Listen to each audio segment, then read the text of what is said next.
আস্তে আস্তে নামেন। আসসালামু আলাইকুম। যে যন্ত্রের সাহায্যে যে আমগুলো পাড়া হয়েছে বালতির ভিতরে দেওয়া হয়েছে, সেই বালতিটা এখন নিচে নামানো হচ্ছে। এটা হলো আমাদের গোপালভোগ আম। আপনারা জানেন যে গোপালভোগ আম খেতে খুবই সুস্বাদু এবং মিষ্টি। সাইজ অবশ্য এটা বড় না, কিন্তু খেতে রাজা। এই দেখেন আমাদের গোপালভোগ আম, এবং যেহেতু আমাদের যন্ত্রের সাহায্যে পাড়া হয়েছে এবং সবগুলো আম খুব ভালো কন্ডিশনে আছে আল্লাহ দিলে। এইভাবে আম পারলে আমের কোয়ালিটিও ভালো থাকে এবং সংরক্ষণ গুণও ভালো থাকে, বেশ অনেক দিন রাখা যায় এই আমটা। জাস্ট উপরে থেকে নামেছে এবং এটার একটা মাথা সুতার মাথায় নিচে থাকে। আবার যখন বালতিটা খালি করে দেওয়া হবে তখন এই সুতার মাথাটা টেনে বালতিটা উপরে উঠানো হবে।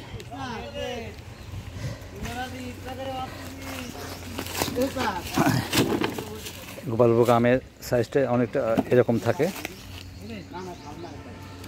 এটা পাকা আমটা দেখি, ওই পাকা আমটা ওই যে এই যে হ্যাঁ এই যে জাস্ট রং চলে আসছে। এখন এই অবস্থায় আমাদের হারভেস্ট করতে হয়। বাসায় 2-4 দিন রাখলেও আমটা ইনশাল্লাহ পেকে যাবে, এবং সংগ্রহ করে কেটের মধ্যে রাখা হচ্ছে।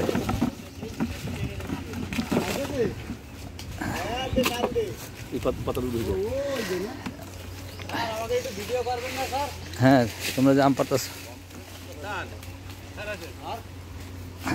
তোমাদের সবার ছবি উঠতেছে, চিন্তা করো না ইনশাল্লাহ। মাশাআল্লাহ, আমাদের কৃষি গবেষণায় এই আমগুলো পাড়া হচ্ছে।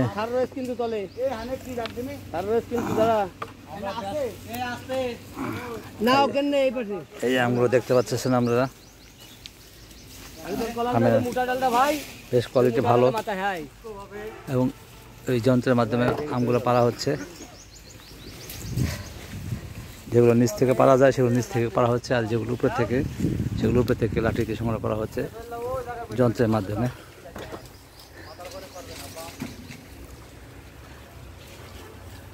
অনেক চূড়ায় উঠে গেছে।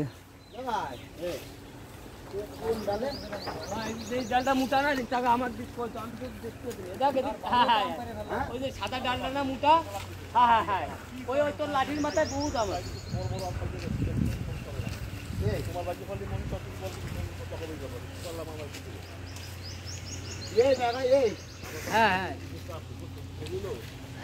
মধ্যে সবই আমার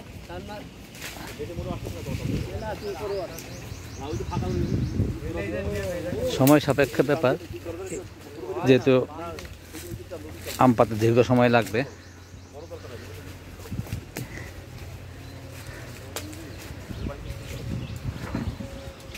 ধন্যবাদ সবাইকে। আসসালামু আলাইকুম রহমতুল্লাহি ওয়া বারাকাতুহু। ভিডিওটি ভালো লেগে থাকলে লাইক, কমেন্ট, শেয়ার, ফলো এবং সাবস্ক্রাইব করুন প্লিজ।